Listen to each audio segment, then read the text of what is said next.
अगर अरदास भी हुक्म है तो फिर आप ये क्यों कहते हो कि संसार चाहिए तो जप करो?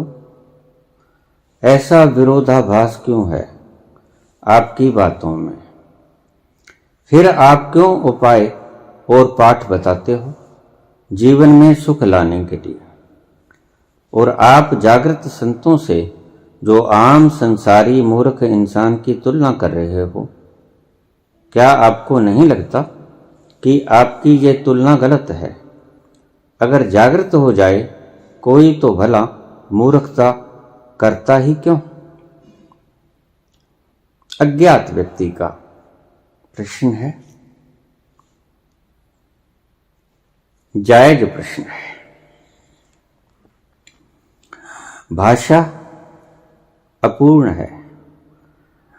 लैंग्वेजेस, चाहे हिंदी, पंजाबी, संस्कृत, अंग्रेजी, उर्दू, कोई भी भाषा है, सभी अपूर्ण हैं। कोई भी लिपि पूर्ण नहीं।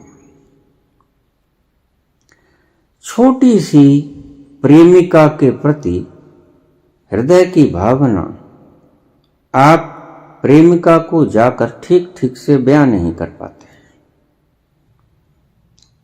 आपका मन उदास होता है। सिर्फ भावना। शब्द इतने नपुंसक हैं, शब्द इतने पावरलेस हैं कि वो छोटी सी भावना को भी व्यक्त करने में असमर्थ हैं। तो आप प्रेमिका के पास जाकर सही सही नहीं बता सकोगे अपनी मनोदशा। आपका मन खराब है, मन उदास है, तो आप कहोगे पता नहीं क्या कुछ मन में गाँव माऊ सा हो रहा है। सही सही नहीं बता सकोगे। कारण लैंग्वेजेस का अपूर्ण होना। ईश्वर के बारे में संत बोलते हैं, कभी नहीं कहते कि वो पूर्ण बतला पाएंगे। ईशा वास्योपनिषद का एक वचन है, जरा उसके अर्थ निकाल कर देखिए क्या निकलते हैं।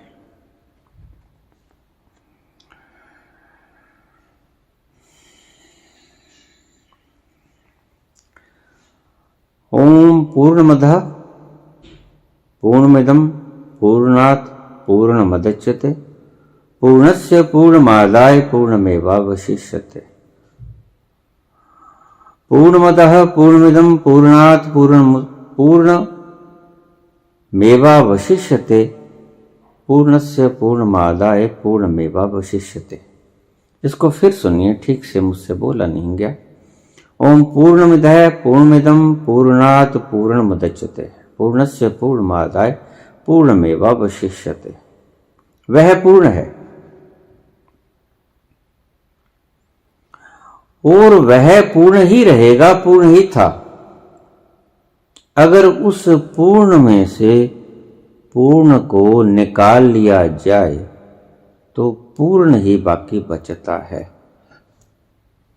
यह संतों की भाषा है।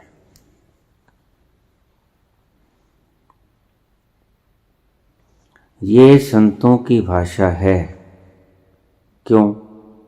संतों की भाषा है, संतों का ज्ञान नहीं है।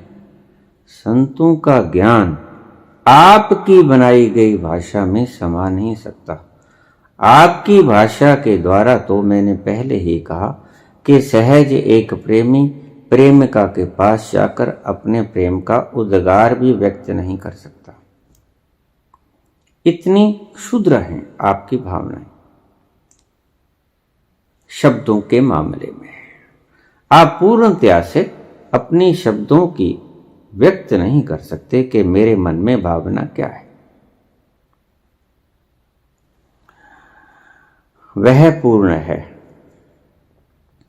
उस पूर्ण में से पूर्ण को निकाल लिया जाए तो पूर्ण ही बचता है। आपके पास 100 रुपए हैं, उस 100 में से 100 रुपए निकाल लिए जाएं तो आपके 100 रुपये ही आपके पास बचेंगे।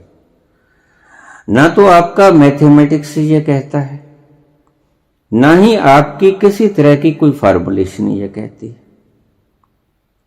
तो अब कैसे समझाए, ऋषि कैसे समझाए? आपके प्रश्न गलत नहीं उठते हैं, आपके प्रश्न ठीक उठते हैं। लेकिन उठते क्यों हैं? उठते इसीलिए हैं कि जो आपके प्रश्नों का जवाब संत पुरुष दे देते हैं, बड़े बड़े संत आए, चले गए, बड़े बड़े संत आए, और उन्होंने एक ही तरह का अनुभव किया। वो कबीर हो, नानक हो, कोई भी फकीर हो, कृष्ण हो, च्वांगत से हो, लाओ से हो, कुछ भी, कोई भी हो, उन्होंने एक ही तत्व का दर्शन किया। बोले अलग अलग भावों से, लेकिन प्रश्न सबकी बातों में से निकल आएंगे।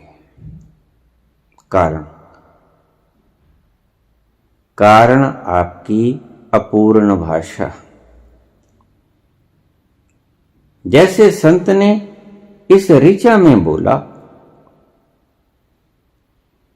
कि पूर्ण है परमात्मा, पूर्ण में से पूर्ण को निकाल लिया जाए तो पूर्ण ही बचता है। आपकी खोपड़ी फेल। लैंग्वेज में ऐसे ही कहना पड़ेगा, मजबूरी है। हम क्या बोलते हैं, हम पहले ही बोल देते हैं कि वह कहा नहीं जा सकता। क्यों? क्योंकि वह जाना ही नहीं जा सकता। ही is not only unknown but also unknowable. तो फिर हम क्यों बोलते हैं? वह जाना ही नहीं जा सकता, वह जाना नहीं गया, वह जाना जा ही नहीं सकता, फिर हम बोलते क्यों? हम इसलिए नहीं बोलते हैं कि हमारे बोलने से आपको समझ आ जाएगी, वरना बात तो उलट है। जो बात आपकी समझ में आ जाती है तो ये समझना कि समझ में नहीं आई, वो बात गलत है। ईश्वर की बात कभी भी समझ में नहीं आएगी। फिर हम क्यों बोलते हैं? हम बोलते हैं सिर्फ इशारा करने के लिए। वो रहा चंद्रमा, आप ढूंढते हो यहां, इसके टॉप पर, आप कहते हो कि भाई यहां तो नहीं है। अब हमारी भी मजबूरी है,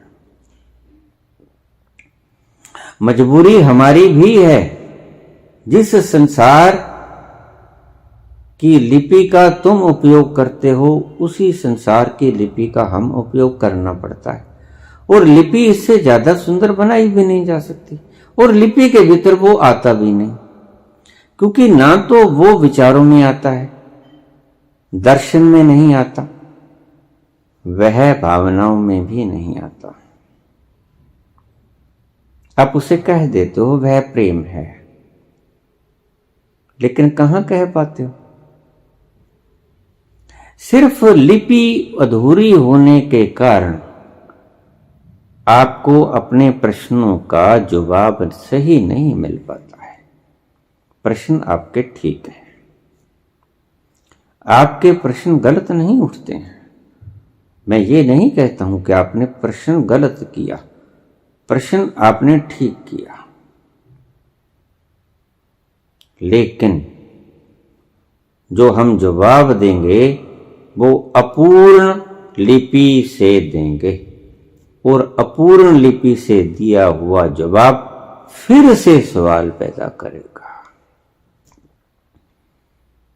इसलिए अक्सर ही मैं कहता हूं कि मैं आपको बता ना सकूंगा और आप प्रश्न करने से रोक ना सकोगे।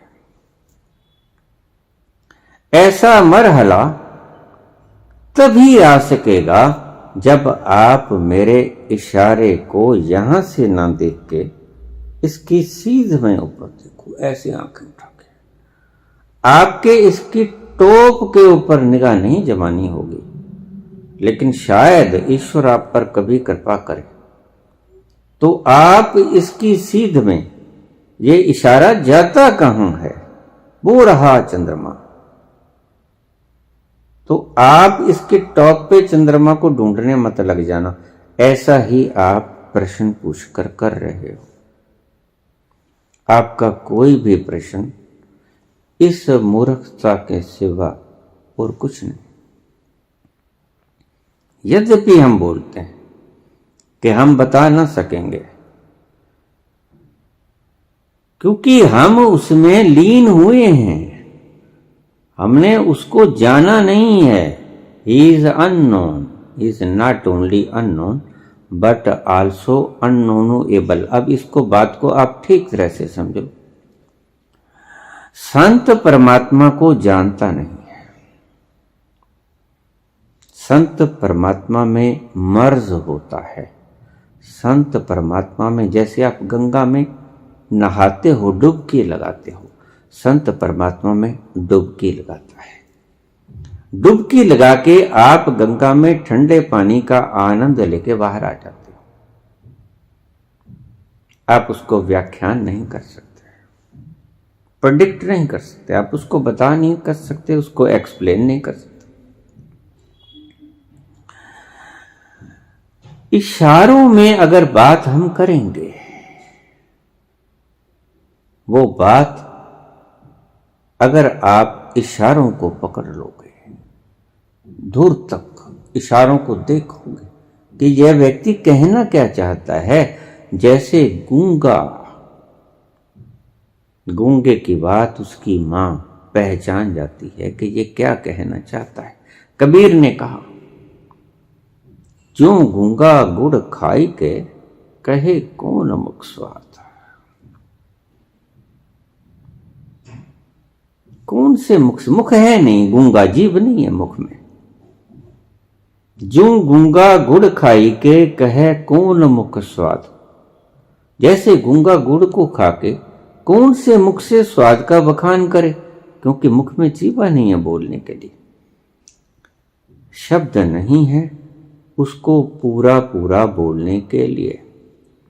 आपकी सभी लिपियां अधूरी हैं, कोई लिपि पूर्ण ना है ना हो सकेगी। छोटी सी भावना को भी आप शब्दों में डालने में असमर्थ पाते हो अपने आप को। बुद्ध के ऊपर कोई व्यक्ति थूक गया था, आया बुद्ध के ऊपर, उसने आग बबूला हुआ, आंखों में लाली, कांप रहा है सारा, मुंह लाल सुर्ख हुआ पड़ा है, सारा शरीर कांप रहा है, और वो आके थूक गया उसके ऊपर।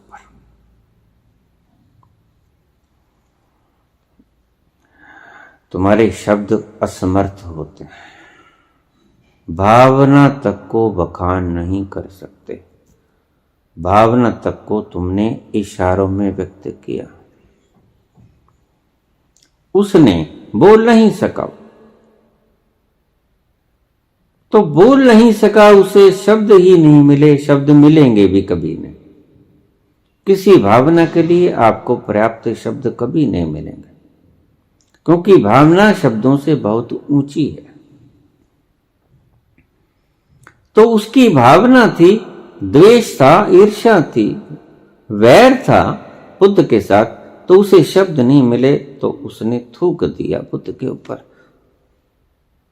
बुद्ध ज्ञानी थे। बुद्ध ने अपना रुमाल निकाला, पूछ लिया वो थूक। बुद्ध बोले, ये तो मैं समझ गया, आपने जो कहा, कुछ और भी कहना है? ये तो मैं समझ गया, आपने जो कहा वो इशारा था। बुद्ध पकड़ गए कि बड़ी गलानी है, बड़ी मेरे प्रति दुश्मनी बैर का भाव है, मेरी बातें खोपड़ी में रमी नहीं, मेरी बातें आपकी तरह आप दोभाषीय क्यों बन रहे हो, विरोधाभासी बातें क्यों करते हो? विरोधाभासी बातें दिमाग में नहीं जची होंगी, आके थूक गया। बुद्ध कहते मैं समझ गया। जो तुम कहना चाहते हो वो शब्दों में नहीं आता था। तुम्हारी भावना शब्दों से कहीं ऊंची है मेरे प्रति द्वेष की। ये तो मैं समझ गया, अब कुछ और भी कहना बाकी है। उस व्यक्ति ने प्रत्युत्तर आता न देखकर झुंझलाहट दिखाई और वापस चला गया। सुबह आके क्षमा मांगने लगा। क्षमा भी ठीक से नहीं मांगी, पांव में सिर रख दिया, सारी रात सो न सका। मैंने ये क्या किया? उन्होंने तो सिर्फ मुझे समझाने के लिए व्याख्यान ही किया था, कोई ऐसा गुनाह ना किया था। और भी तो बैठे थे, किसी ने कोई उपद्रव खड़ा न किया, तूने ही क्यों थूका जाके? सारी रात सो न सका, इंतजार करता रहा कि बुद्ध अमृत वेला में उठ जाते हैं, कब उठें, कब मैं जाके उनके चरणों में सिर रख दूं। पश्चाताप होने लगा, प्रायश्चित होने लगा। यह व्यक्ति गया, बुद्ध उठे और उसने सिर रख दिया उसके चरणों में, बुद्ध के, रोने लगा। अब फिर शब्द कमजोर पड़ गए, भावना, प्रायश्चित की भावना, शब्द कमजोर पड़ जाते हैं भावनाओं के आगे। बहुत रोया, फुफकार के रोया, ऐसा रोया कि आंखों से गंगा बह उतरी अश्कों के। पांव धुल गए बुद्ध के। बुद्ध कहते, ये तो मैं समझ गया, और भी कुछ कहना है?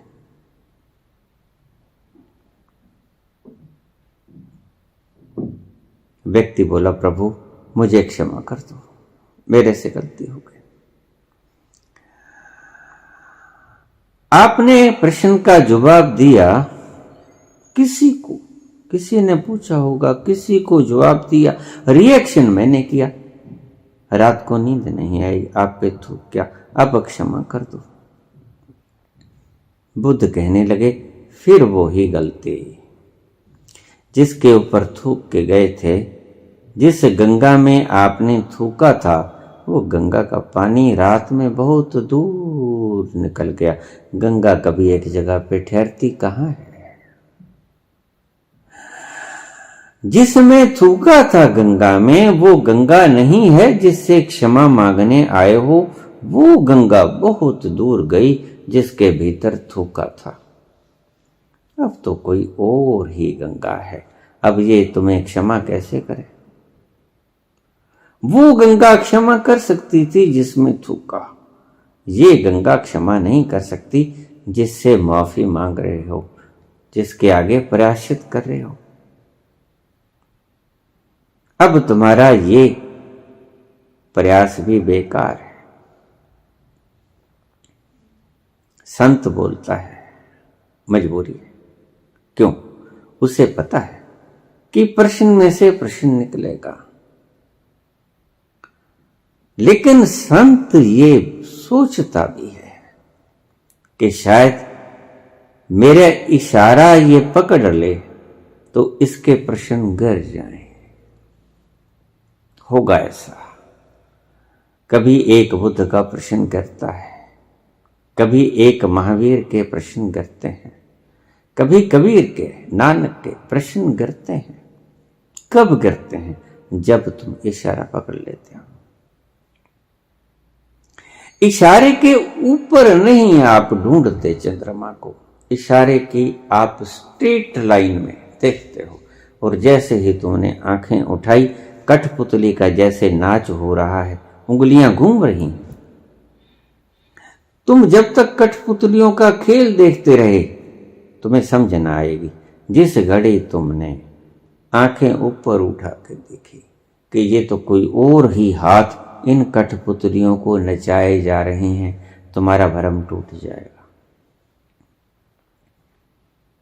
ऊपर उठ के झांकना होगा, स्ट्रेट लाइन के बीच में हमारे इशारे नहीं पकड़ने होंगे, इशारों की सीध में देखना होगा। हम जिधर बोलते हैं उसका टॉप मत पकड़ लेना कि ये यहां तक खत्म हो गया, आपका इशारा खत्म हो गया। हम भी मानते हैं। हम कब कहते हैं कि हम शब्दों में बोल सकते हैं? कभी ना कोई शब्दों में बोला, ना कभी कोई संत शब्दों में बोल पाएगा। हम पहले से ही कह देते हैं कि हम ना बोल पाएंगे। वह ऐसा है, वह ऐसा है। वेद बाद में कहते हैं नेति नेति, वह ऐसा नहीं है, इससे कुछ और है। नेति नेति, वह ऐसा नहीं है, वह इससे कुछ और है। क्या समझोगे आप? शब्दों से समझाने की चेष्टा संत करता तो है, लेकिन वह यह चाहता है कि कोई दिन सौभाग्यशाली ऐसा आएगा जिस दिन तुम इस इशारे के टॉप के ऊपर ना निगाह जमा के इस इशारे की सीध में आंखों को ऊपर उठा लोगे। बस उसी क्षण की प्रतीक्षा में संत बोलता है। संत सभी के लिए नहीं बोलता है। संत को पता है सिर्फ बोलता तो उसी व्यक्ति के लिए है जो उस इशारे की सीध में देख पाएगा। उसके लिए नहीं बोलता है जो इशारों को पकड़कर उस पर प्रश्न करेगा। ये तो उसे पता ही है कि प्रश्न तो आएंगे ही, बाकी लोग प्रश्न करेंगे ही करेंगे, लेकिन वो इंतजार उस व्यक्ति की करेगा जो इस इशारे की सीध में देखेगा और उसे वो कठपुतलियों को नचाते हुए हाथ नजर आएंगे। बस भरम टूट गया। भरम टूटा तो कल्याण हुआ। जब तक भरम नहीं टूटेगा आपको जवाब नहीं मिलेगा। आपको आपके भीतर उतरकर अगर अरदास भी हुक्म है तो फिर आप ये क्यों कहते हैं कि संसार चाहिए तो जप करो? ऐसा विरोधाभास क्यों है आपकी इस बात में? फिर आप क्यों उपाय और पाठ बताते हो?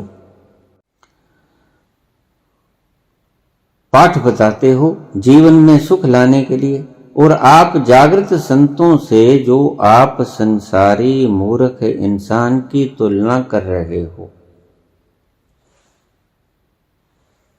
क्या आपको नहीं लगता कि आपकी ये तुलना गलत है? अगर जागृत हो जाए तो कोई भला मूर्खता करेगा ही क्यों? बिल्कुल ठीक है आपके प्रश्न। सिर माथे पर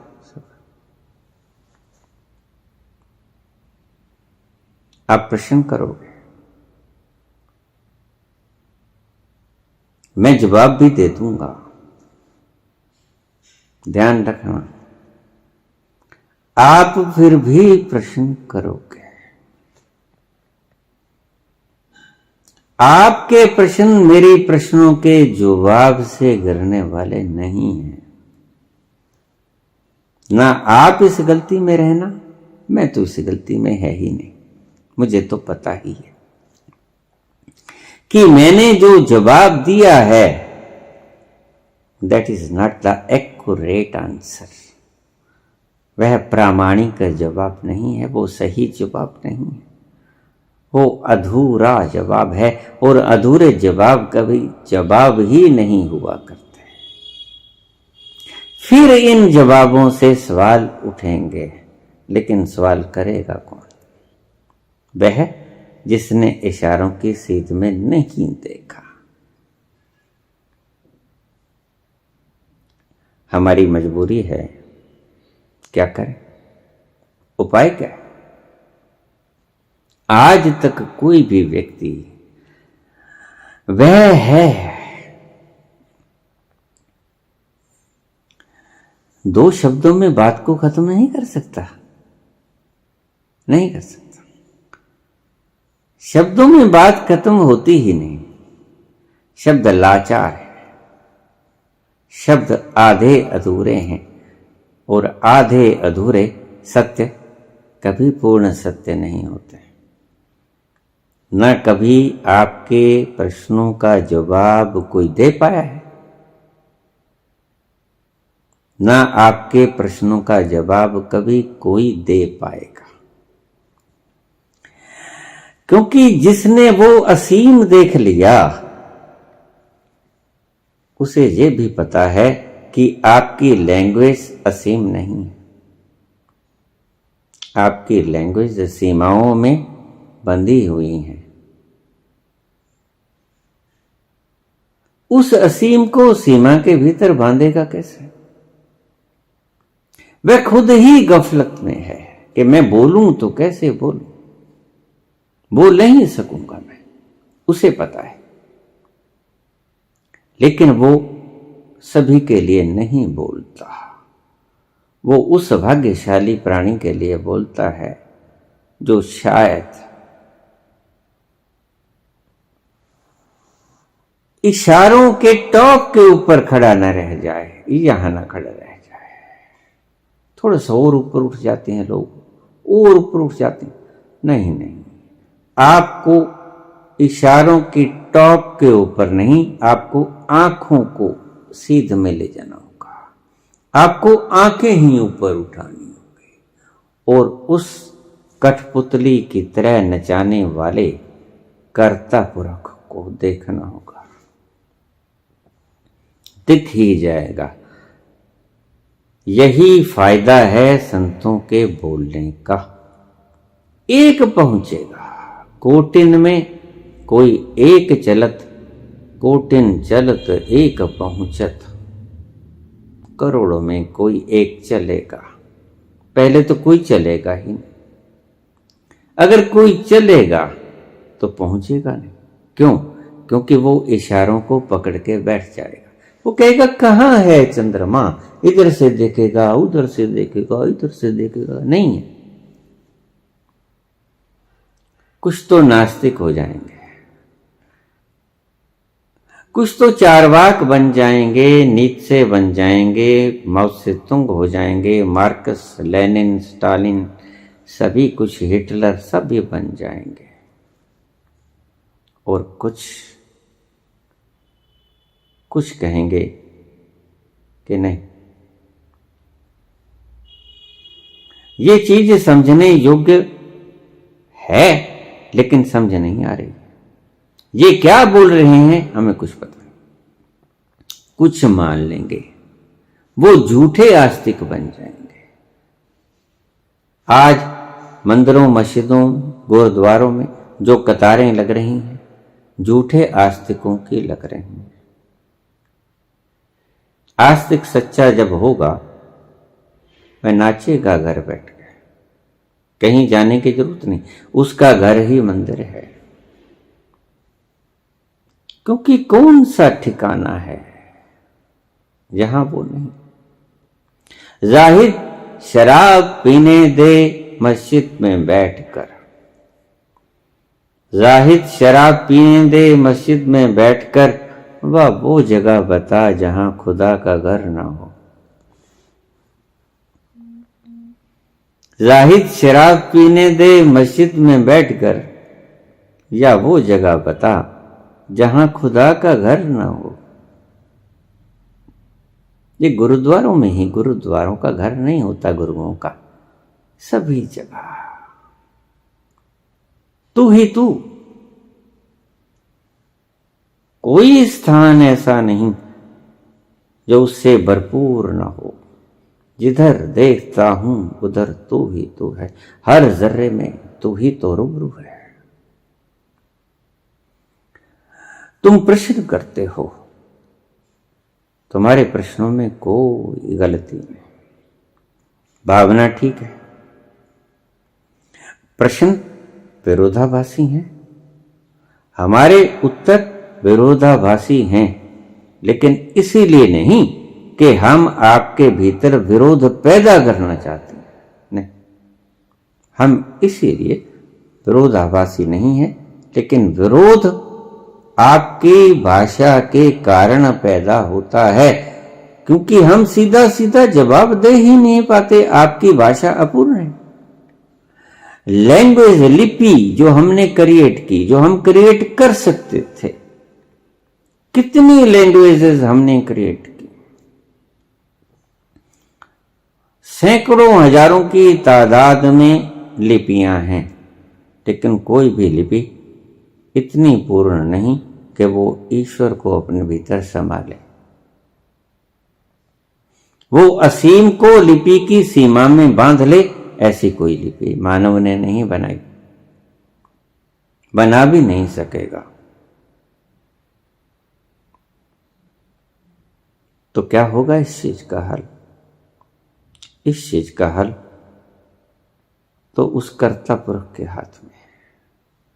हमने इशारा किया, शायद कोई सौभाग्यशाली क्षण आ जाए और आपके भीतर ये बात ईश्वर डाल दे, वो कर्ता पुरुष आपके भीतर ये बात डाल दे कि ये इशारा यहां खत्म, लेकिन इशारे की सीध में तो देखो। और जैसे ही आपने सीध में देखा, आपके प्रश्न धड़म से गिर जाएंगे। आपको सारा कठपुतलियों का खेल समझ में आ जाएगा कि कठपुतलियां नाच रही हैं, किसके नचाने से नाच रही। तभी तक आपके सवाल, आप जो भी कुछ कर लो, जायज हैं। क्यों? क्योंकि वो अज्ञानता से आए हुए सवाल हैं। हम सिर्फ कामना ही कर सकते हैं कि ईश्वर आपको हमारे बताए हुए इशारों की सीध में प्रेरणा दे दे देखने की।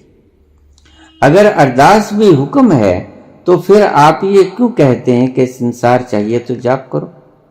ऐसा ठीक है, बिल्कुल कहते हैं, ऐसा होता भी है। फिर आप क्यों उपाय और पाठ बताते हो जीवन में सुख लाने के लिए?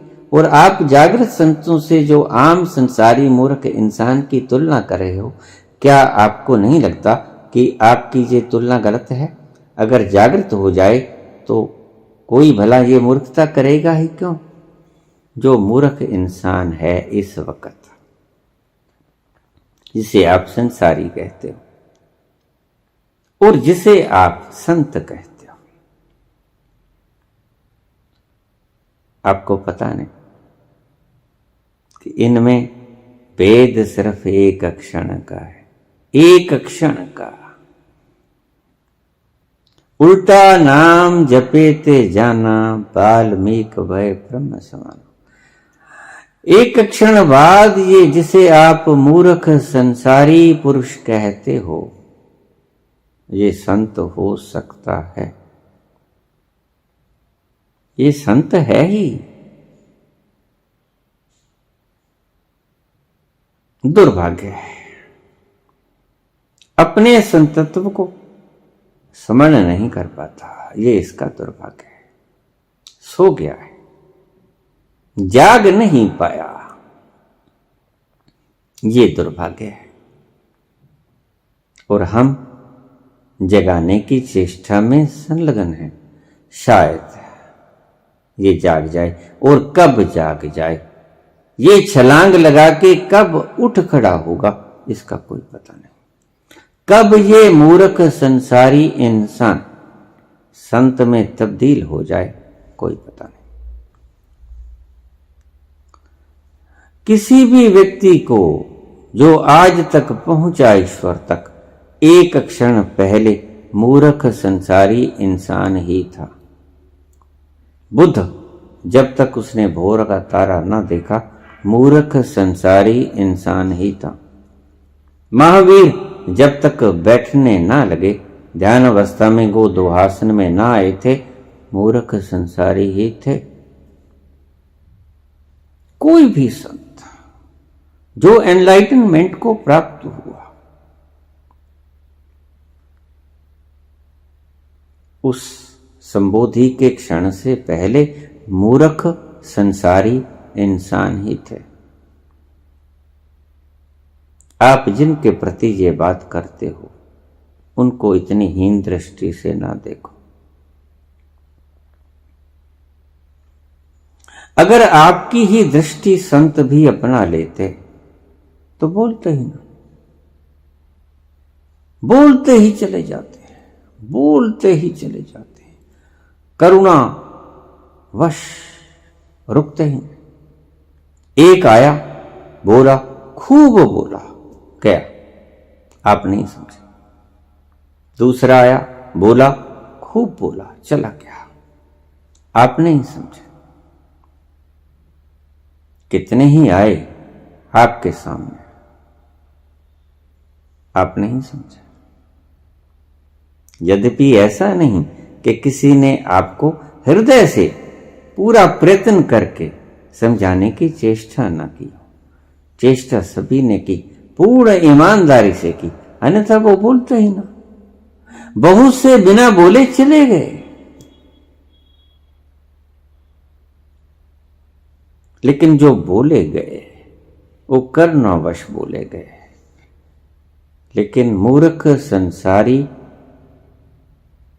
व्यक्ति मूर्ख ही रहे। ये बिल्कुल ठीक है आपकी बात कि अगर वो मूर्ख ना रहे तो ऐसी बातें क्यों करेंगे।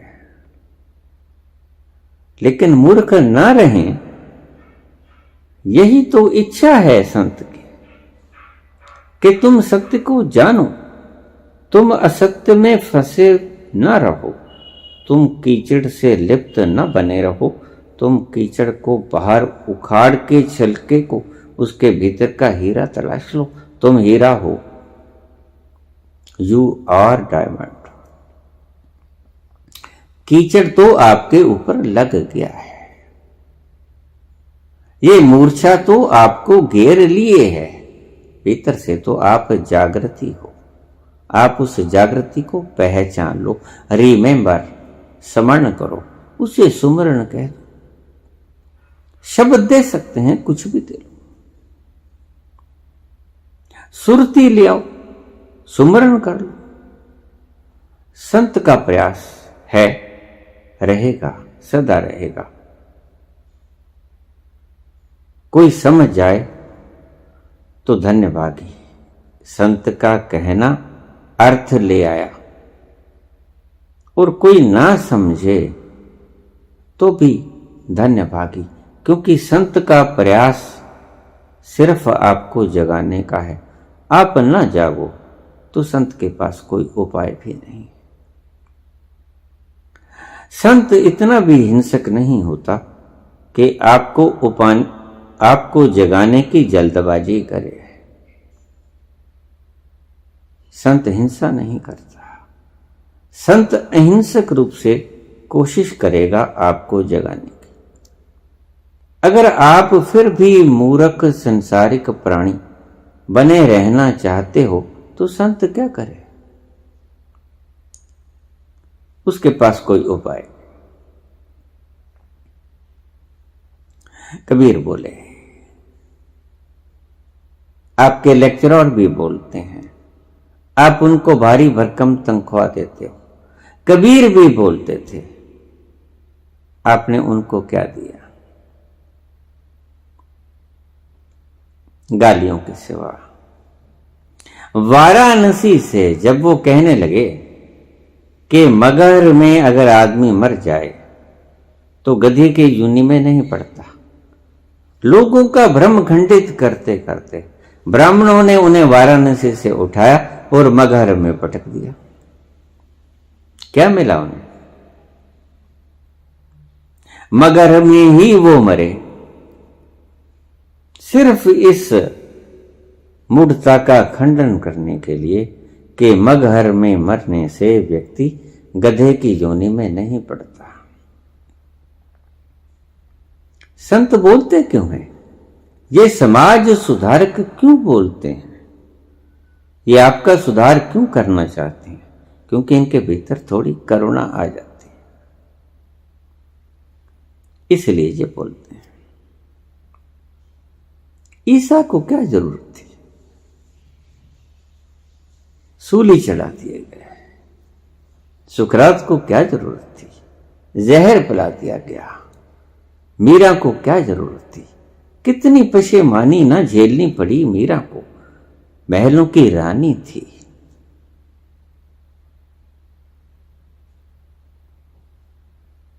भिखारिन बन गई, सड़कों पे दौड़ती रही। क्या से क्या आपने बना दिया, क्या सोचा आपने इन लोगों के लिए। मंसूर के हाथ पांव काट दिए, गर्दन उड़ा दी।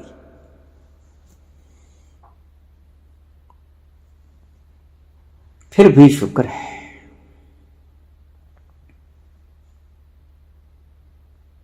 बुद्ध का एक शिष्य था महाकश्यप। एक बहुत ही खराब वृत्ति के लोग पास के गांव में रहते थे। वहां वो महाकश्यप को भेजता नहीं थे। बुद्ध महाकश्यप कहने लगे, प्रभु मुझे जाने दो, मैं भिक्षा में ले आऊंगा। बुद्ध कहते अभी तुम वहां मत जाओ। महाकश्यप ज्यादा जिद करने लगा। एक दिन बहुत वक्त बीत गया था कि आज भिक्षा लेने मैं जाऊंगा, आप मुझे भेज दो। बुद्ध कहने लगे, नहीं,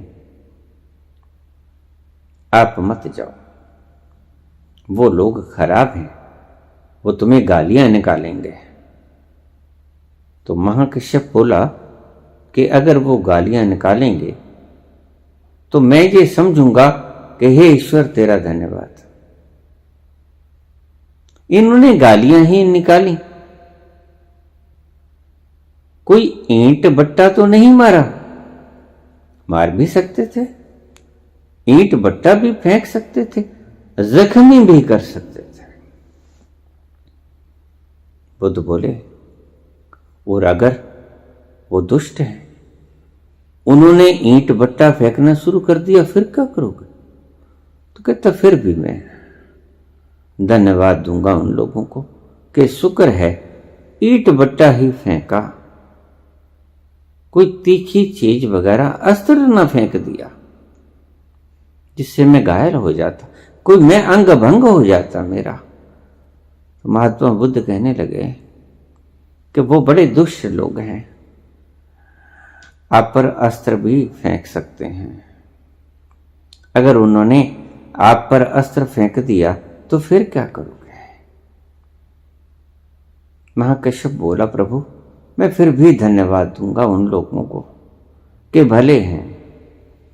अस्त्र फेंका, थोड़ी चोट निकली, हाथ में खून आया, लेकिन मार ही तो नहीं दिया, जिंदा तो रखे हैं।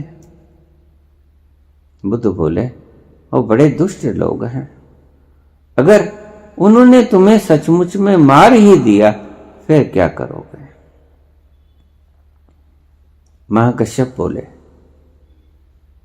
अगर उन्होंने मुझे मार ही दिया तो मैं उनका धन्यवाद करूंगा कि शुक्र है तुमने मेरी आखिरी बाधा भी समाप्त कर दी।